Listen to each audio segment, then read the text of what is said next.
I'm gonna love you.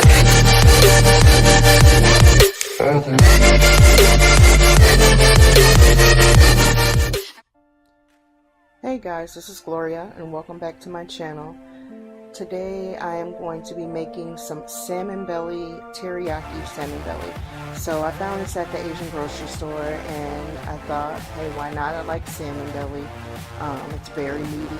It's has a little bit of fat content, and they were selling just this. So I was like, I could do some things with this. So and I had some like teriyaki that I had made some teriyaki chicken for my husband, so I had like half a bottle left, so I'm going to be using that. I also have some garlic cloves. I never buy fresh garlic anymore because I don't always use it and it tends to go bad, so I have garlic in a jar, and then I also have some minced ginger, and I have some scallions, a bunch of green scallions that I'm going to use.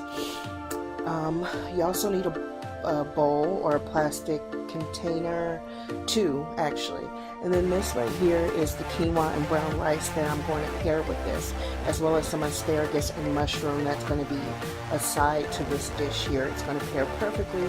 This right here is just like a 90-second thing that you just put in the microwave. Super easy. You can find like at any grocery store.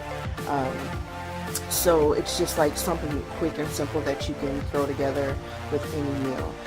Asparagus, I also found at the Asian grocery store. You guys already know, or if I've already mentioned that I love Asian grocery stores because I find a lot of stuff there. So, of course, you have to wash the scallions, or green onions as people call them, and I also wash off the salmon belly.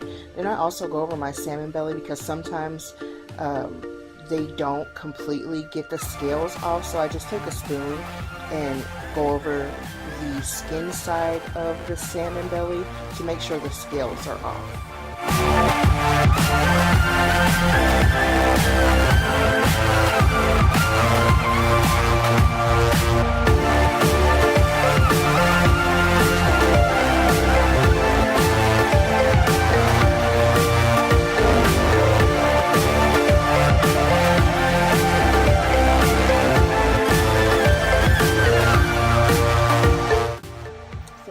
That you go rinse it off and bring it back. Now I'm going to chop up these scallions really quick, and it's just kind of like a rough chop. You don't have to be super fancy with it, and I'm going to put half of it in the bowl with the salmon belly, and I'm going to put half in another bowl, and the other bowl is going to be for the asparagus and mushroom that I'm going to cook up here shortly. So chopping that up. Of course, getting rid of the ends and anything that you're not using. If you're a composter, you can always compost like your veggies, the ends of the veggies and stuff that you're not using. I'm not a composter, but just FYI. So of course I'm gonna rough chop or rough dice my garlic. And again, like I said, I don't get fresh garlic anymore because I tend not to use it and it'll go bad. So I just get either these garlic, like whole garlic cloves that are in a jar, or I'll get already minced garlic, and it's like a huge jar of minced garlic, and keep it in the refrigerator. And so I'll already have it, and it's just kind of like a lazy way of doing it. And then it just also lasts longer. So that's just an idea for those people who don't use garlic all the time. I love garlic, but a lot of times I just don't want to peel and cut the garlic. So I've added the ginger to the salmon belly, and then I'm adding the rest of this little teriyaki sauce that I had left over to the salmon belly. And then I had added a little bit of water just to kind of get the rest of the teriyaki sauce out of the bottle. And then I'm going to mix this up for just a couple of seconds. And then you want it to kind of marinate in the refrigerator for at least 30 minutes. Longer if you can. That'll really get that teriyaki in the meat. But 30 seconds, or 30 minutes at least, not 30 seconds, 30 minutes at least. Into the fridge it goes. 30 minutes into fridge. And while that's in there, we're going to cook the asparagus. Now asparagus, I love asparagus, but a lot of people tend to cook the whole entire asparagus, and what you have to realize is that bottom part right here tends to be tough.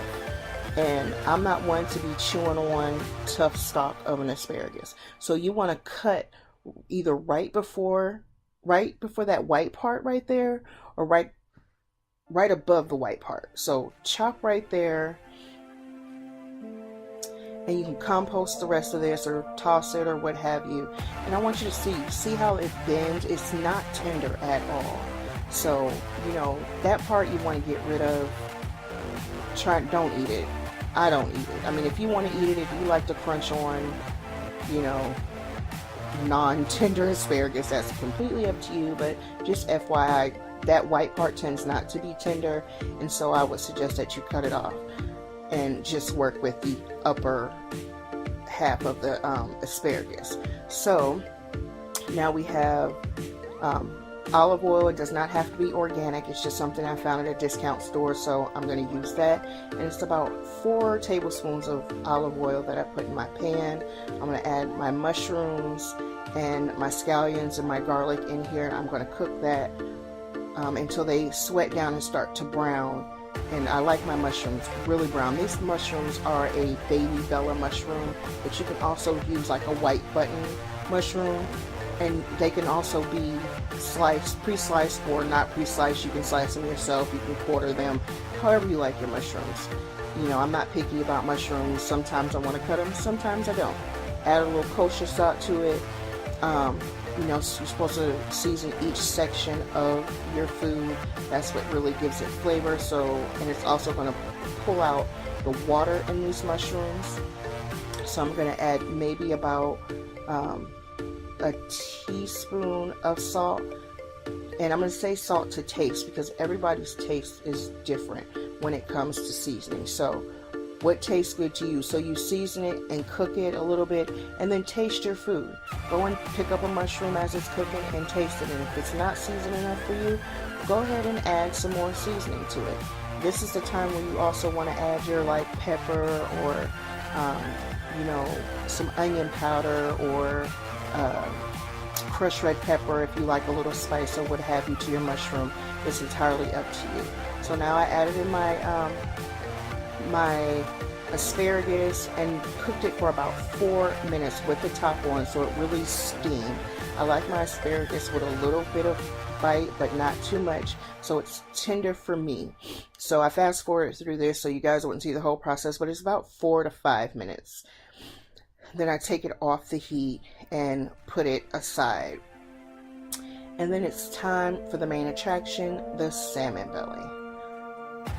If you guys do not have this, the copper pan, if you've ever seen the commercial for the copper pans, they sell them at Walmart, and this is not sponsored, but this pan is the bomb diggity. I love this pan. I'm going to go back and get the square one and the smaller one, but I love this pan. The cleanup for this pan is so bomb. Like, it cleans up so easy. So if you got stickage in any other pan, stickage, it's not a word, but stickage in any other pan, this one right here it's like so easy. You take the cloth in there and some hot water and it cleans up so easy. So go get you one of these pans. It's like 20 bucks at Walmart, I believe. Well, here anyway in Oregon. So, or if you have a grocery outlet, I think you can get it for like $14.99. So anyway, I put the salmon belly in here once the pan got hot, put it skin side down, and let it cook until the salmon, for about like, I don't know, I think it was like maybe like 5 minutes. And the skin did start to cook, and start to stick, and that's because of the teriyaki sauce. So, but that's okay, because I mean, I like the skin. I like a little crunch on my skin. So if it sticks, fine. If it doesn't, fine. Whatever. I'm really there for the actual meat of the fish. So it's okay. It's fine with me. So after about 5 minutes on one side, about 3 minutes on the other side, I add the teriyaki sauce and that it was marinating in, and then I let it steam cook for about another 4 to 5 minutes. on medium heat. So before I had it on like medium high heat. Now I turned it down to about medium heat. And let it just do what it's gonna do. You know, you don't have to really fool with it until it's close to the end. Make sure it's not sticking too much. And then turn it off the heat and it's time to plate. I have my rice down here. Like I said, it's a 90-second thing that you just put in a microwave, which I have done, and now it's time to plate this up. And I just put it over the rice. Now, you know, you don't have to be super fancy with your plating. I did it because, of course, I'm putting it on YouTube, and, you know, I'm a personal chef. I like to, you know, make my little stuff look nice when I take my little pictures on Instagram and whatnot. So, you know, here it goes. I put my little asparagus and mushrooms on the side. And let me tell you, this right here was so good. So good. I hooked my daughter up with my oldest daughter. She's a not picky one, and we smashed on this. You know, if you guys enjoyed this, please like, comment, and subscribe. Turn on the notification bell so you know when I'm posting things. Please follow me on Instagram and Twitter. And until next time, cook, eat, enjoy. Peace.